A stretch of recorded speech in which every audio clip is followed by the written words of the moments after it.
working on the 2013 Hyundai Sonata. The radio wasn't working earlier. I took out the radio, swapped it over to the same car, and then this radio was working on that car, so it wasn't the radio. So I go ahead and put it back, check all the connector, looks all good, no wires are bad. I found out that in this fuse box right here where the dashboard is, this 15 amp fuse, this old one right here, that's bad, and I go ahead and replaced it, put it back.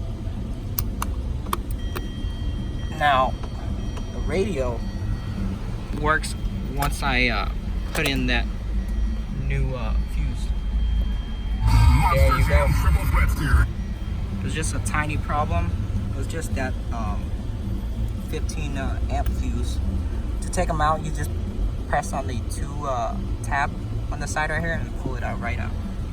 There you go, guys. Save you a lot of money. Just a fuse. I'm working on another Hyundai Sonata.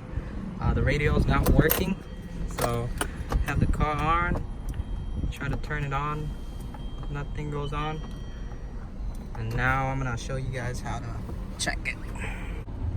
Radio fuse. So I'm using the power probe to check for power. So there's 12 volt there. There's nothing coming out on this side. Oh, the old one, and this is the new one.